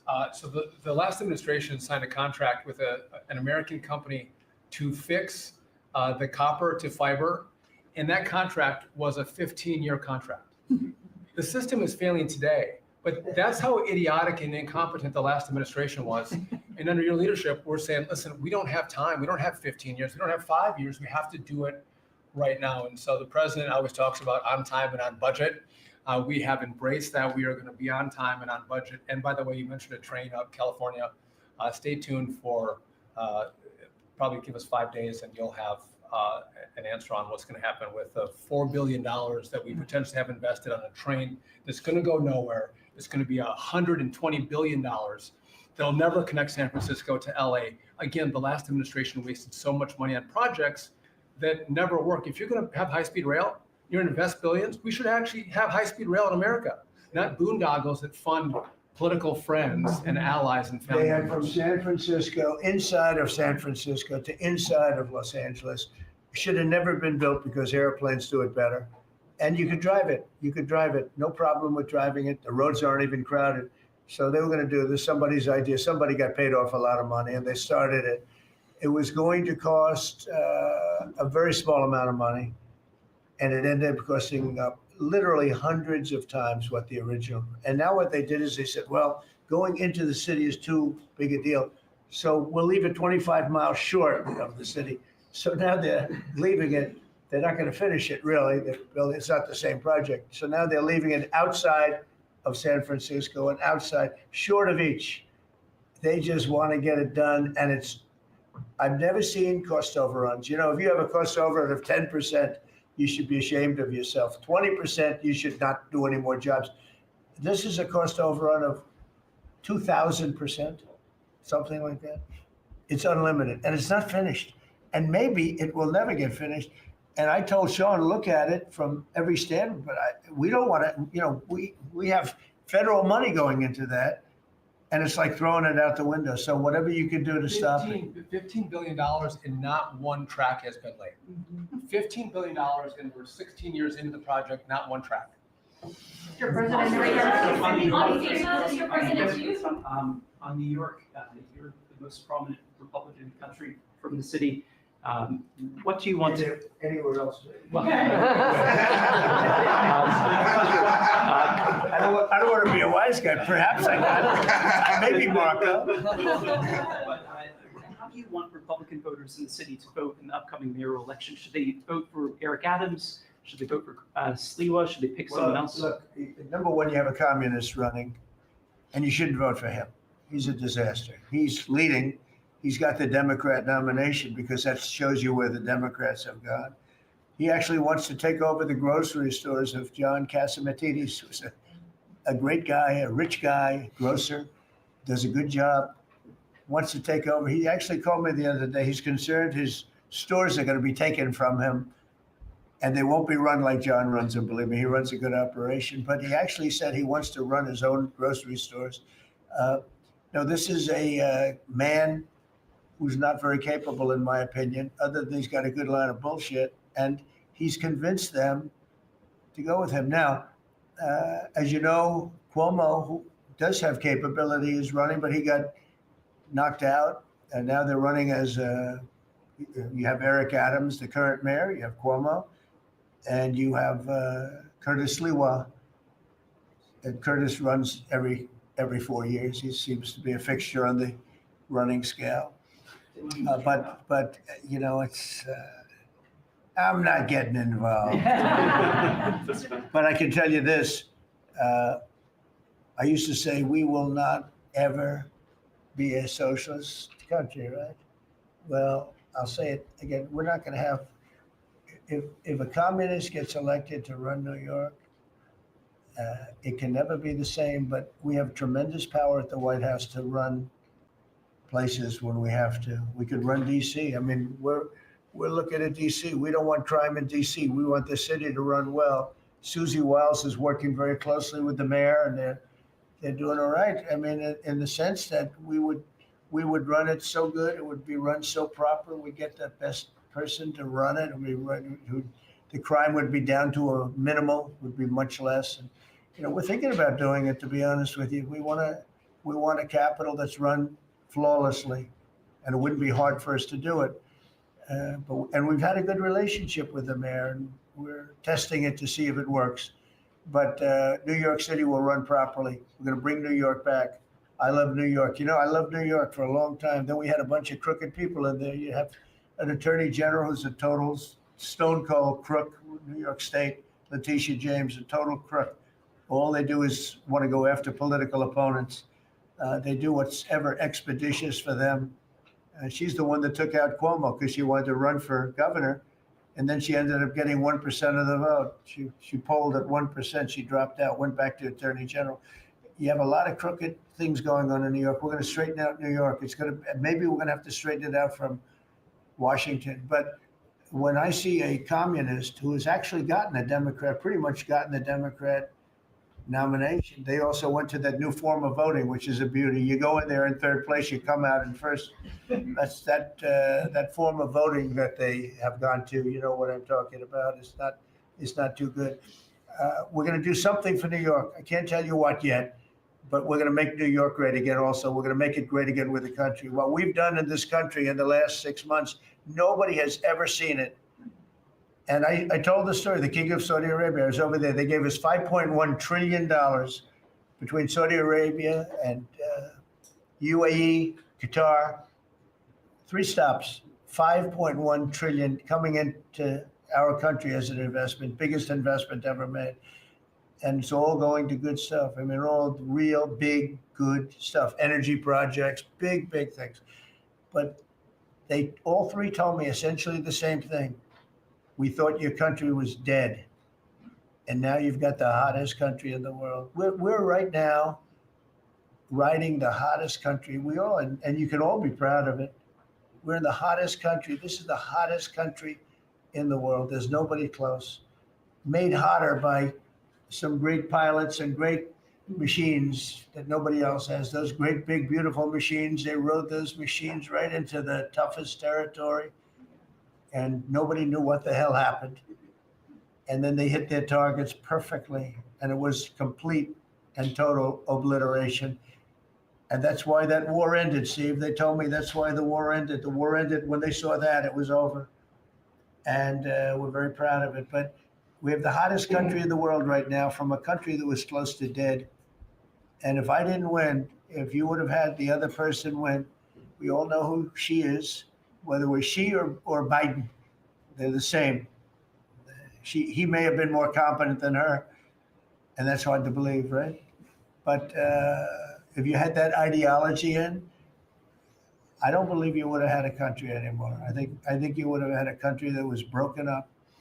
But we had a dead country. Now we have the hottest country in the world, and everybody knows it, and everybody said it. Mr. Vice President, do you have anything to say?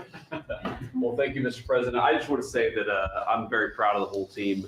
I think everybody has worked together. You see Pete and Marco and Steve working on some of the diplomacy, Christy and Pam working on the border. We just have a really, really solid team, and we've done a lot of good work. And in particular, I want to congratulate the White House staff led by the president on getting the One Big Beautiful Bill passed. Yeah. I was personally skeptical. Sorry, I never told you this, but I was skeptical we'd be able to get that thing done by July 4th. We did it because we worked together and we worked very well. So it's an honor to be a part of it, but I'm really proud of you guys for doing a great job. The beautiful thing about it, it had something for everyone. That's right. Most people said it had to be broken into 7 bills. It's so big. The problem was that some of those 7 have nothing for anyone, but they had to be done for the country. You know, sometimes you have to do things for the country that aren't necessarily popular. We had a couple of them, and that wouldn't have worked. So the one big beautiful bill, many people said it could never be approved. Too big, too everything is too much. But it had something very big and very important for everyone, and it's great for the country. And remember, the Democrats have come up with a false narrative, just whatever. It's just a line that they send to everybody and that they print. I think in the case of this, it's death, death. Everyone's going to die. I heard that. Everyone's going to, just the opposite. Everyone's going to live. What we're doing is saving our country and making it much bigger, better, and stronger than it ever was. I'd like to ask, Marco's been doing such a great job. Do you have anything to say? Well, it's just going through a list here, Mr. President, and I think the Vice President's pointed out to the great team you have, but and all these achievements that have happened domestically. But you think about it, under your leadership, we prevented and ended a war between India and Pakistan. NATO's now at 5% for the first time ever, the highest numbers ever. A peace deal between the Democratic Republic of Congo and Rwanda. A 12-day war that ended with an American operation that we're the only country in the world that could have done. Hopefully, pretty soon, a peace deal between Azerbaijan and Armenia. The entire Middle East and the infrastructure of it has the potential now to change because of Syria and Lebanon, and it hasn't even been 6 months. True. It hasn't even been 6 months. So it's a a great lot. testament to your leadership in this. Well, thank you very much, and you've done a fantastic job. Could I just ask Linda? She's involved in so much. She's so talented and so good, and she's working on a couple of little things like Harvard, who was given $5.5 billion over a short period of time. We caught him on that one. That's crazy, but you're working on so much. You want to bring education back to the states. How are you doing? Well, absolutely, and thank you for the opportunity. I think on the big, beautiful bill, what we saw, was school choice, that's finally on a national basis at the state level, but there are opportunities now for scholarships, more and more of them for kids who are in family schools. It's going to be a big turnaround. I think one of the biggest accomplishments we had over the past week was University of Pennsylvania with the Title IX ruling that Leah Thomas was stripped of her title. Riley Gaines and Paula Scanlon and other women who have stood, so strong against men and women's sports. And when you put out the executive order, that just solidified it and gave them the opportunity. So those are a couple of really, really big wins. And thank you for that opportunity. And how are you doing with Columbia and Harvard? We're negotiating hard. I think we're getting close to having that happen. It's not wrapped up as fast as I wanted to, but we're getting there. Okay, good. And you've done a fantastic job. Thank you very much. It's been a good team. Yep, Good team. you have a great Around team. this table, a lot of people help with that. That's right. Thank you very much. Maybe just in closing, we spent a lot of time, effort, very little money on this room. This is called the Cabinet Room. It's been here for a long time. And it had some pictures that were not many of them and not very good ones. And I actually spent time in the vaults. The vaults are where we have a lot of great pictures and artwork. And I picked it all myself. I'm very proud of it. That's Andrew Jackson, great Andrew Jackson. That's a gentleman named, and we call him President Polk. He was sort of a real estate guy. He was, people don't realize he was he was a one-termer, but he was a very good president. And I'm not sure I should be doing this. He actually gave us the state of California. He was the one. He was the one. So I'm not sure. Maybe he won't be there for long. But if you notice, the frame is the exact same size almost as the other one is Andrew Jackson. So that was a part of the reason too, I have to be honest. But Polk was actually a very good president who's got the same frame that I needed, okay? And up here you have the original George Washington right behind the light. And then you have Dwight Eisenhower, who was a very underrated president, built the interstate system. And he was the toughest president, I guess, until we came along. But I don't mind giving up that crown because I don't want to be too tough on it, but we want to be humane. But he was the toughest president on immigration. He was very strong at the borders, very, very strong. And sometimes you can be too strong. He was strong at the borders, and during a certain period of time, they were so strong that almost every farmer in California went bankrupt. And we have to remember that. We have to work together, and we have to remember that. but he was a very good president and a very good general and a very good president. And I thought he deserved a position somewhere on this floor. And then you have, this is very exciting to me. He was not a Republican, to put it mildly, but he was, he was a four-termer.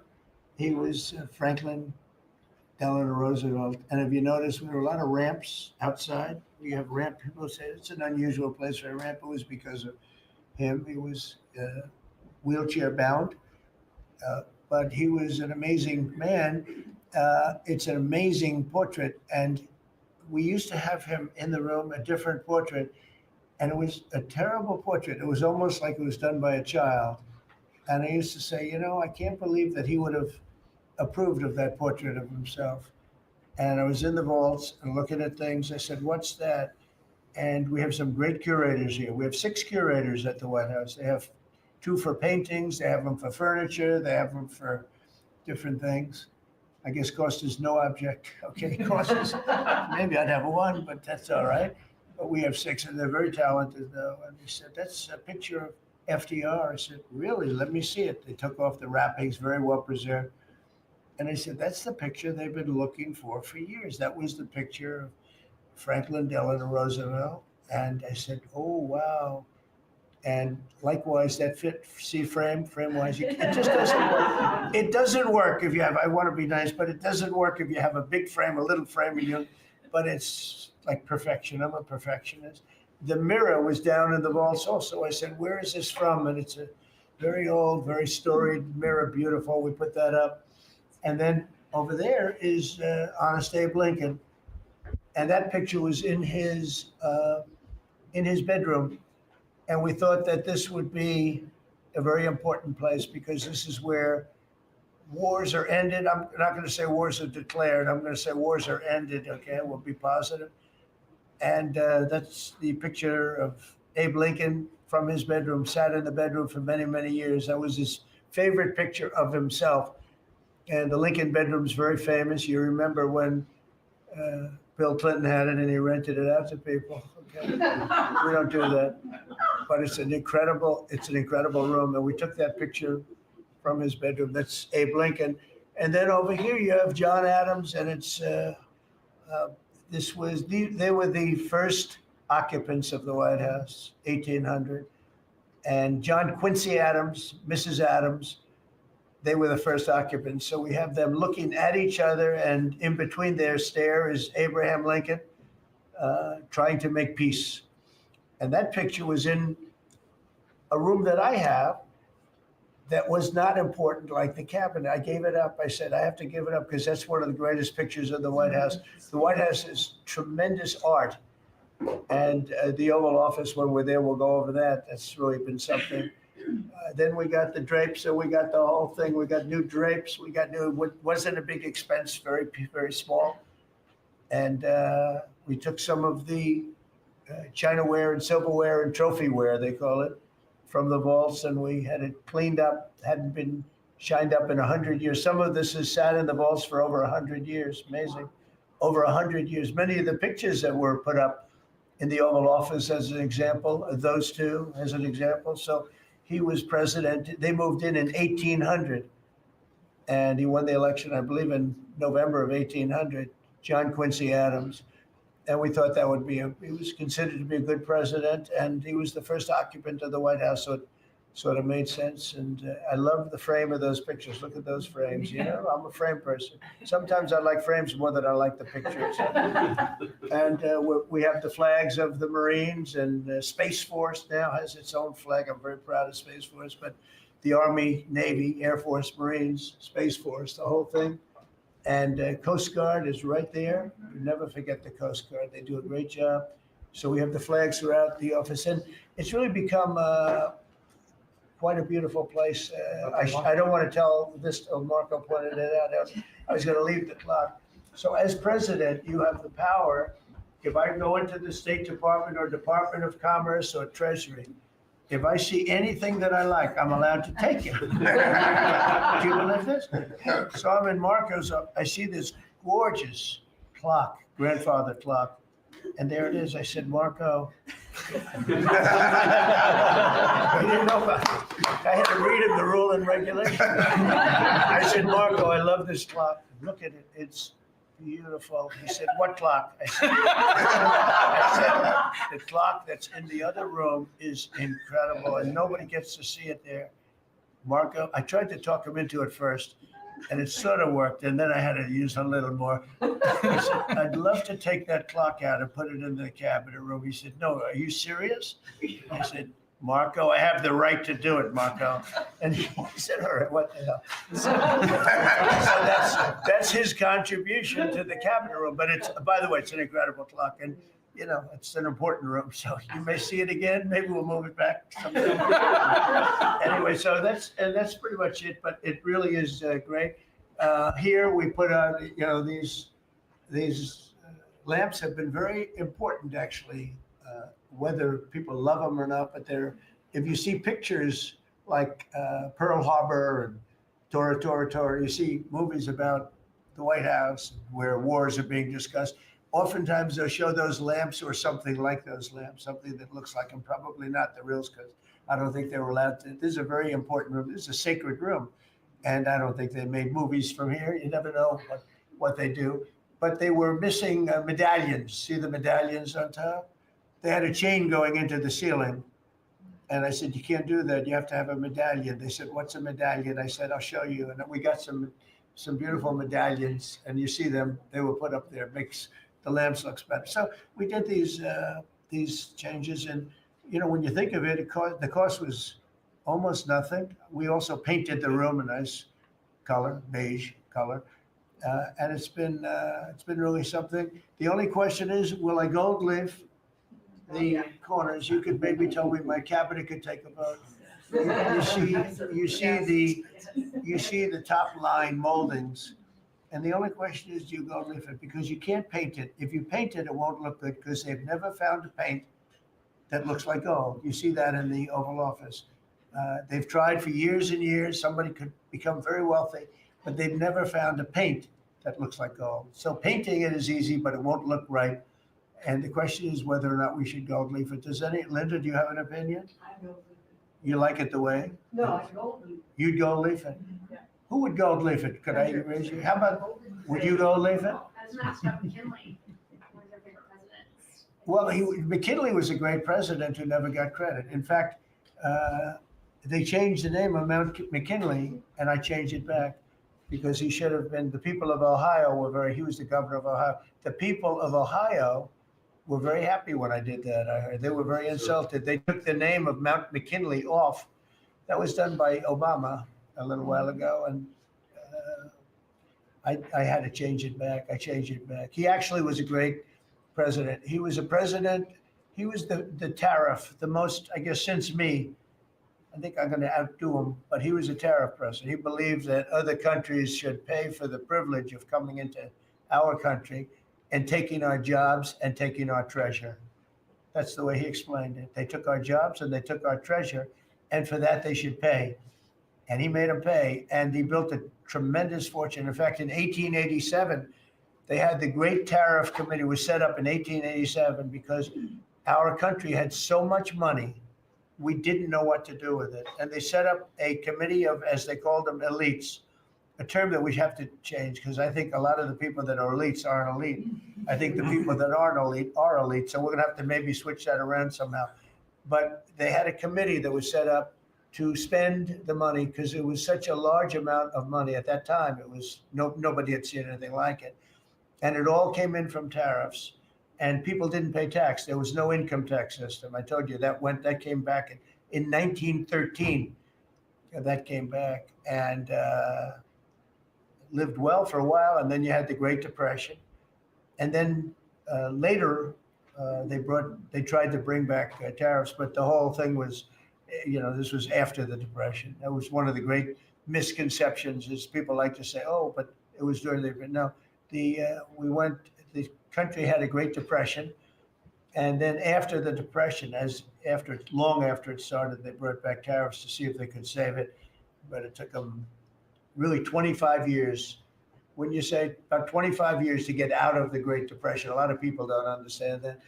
But I thought it would be interesting for you to get a little view of this room. This is a very important room, very powerful room, great room. And we've done similar, but even beyond this, in the Oval Office. We brought back pictures of some of the great presidents. Many of them were in the vaults for over 100 years. Originals all, beautiful, beautiful things. And rather than sitting in a vault downstairs for 128 years, I thought we should display that. And we did that, I think, in a really good way. We've gotten very high marks.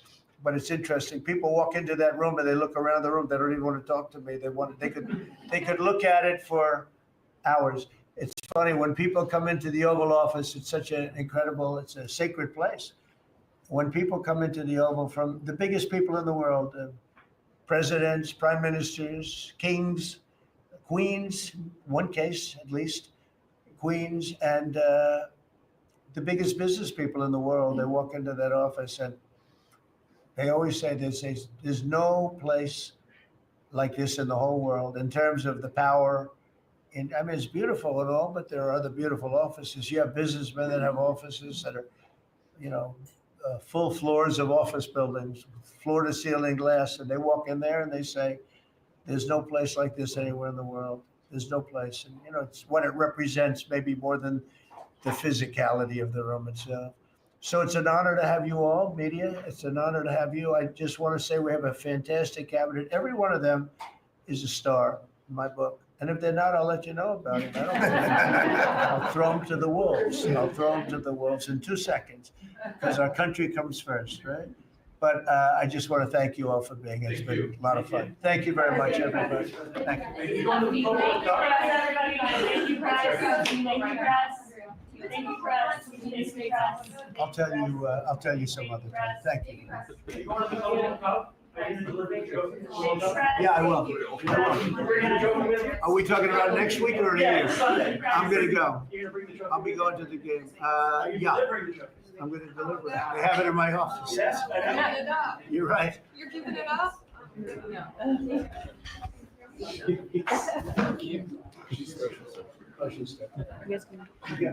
Coming August 14th to 17th, Badlands Media returns to Deadwood, South Dakota for the 9th stop of the Great American Restoration Tour. Come for family, friends, fun, and a f***ing good time. Hear truth bombs that hit harder than B2s on an Iran nuke site from Burning Bright, Chris Paul, CanCon, Red Pill 78, Brad Nabby, Ash, Ghost, Jordan Sather, John Harold, whoever that is, and more. Plus, Alpha might make you a sandwich. Deadwood is a gorgeous town in the middle of the Black Hills of South Dakota. If you've never been, you need to see it. Plus, you might be lucky enough to witness some terrible karaoke from your favorite Badlanders. Go to badlandsmedia.tv/events for weekend or one-day tickets. And if you can't make it in person, virtual tickets are available too. Watch from the comfort of your couch with tons of behind-the-scenes content and get access to an exclusive guard chat. That's badlandsmedia.tv/events. Be there or be there online. It'll be recorded. Howdy, Badlanders. Looking for something new to grab from your friends at Badlands Media and Rise Attire? Summertime is here. We got you covered.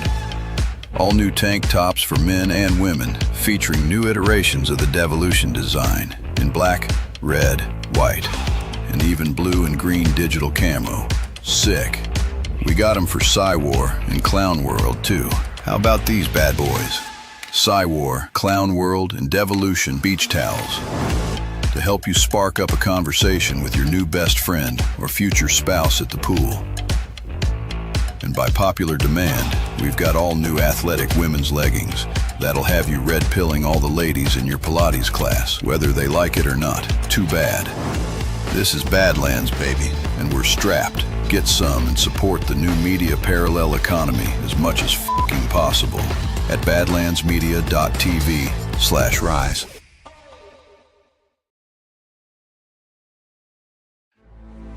Thank you so much for joining us, and don't forget to hit the thumbs up on this video.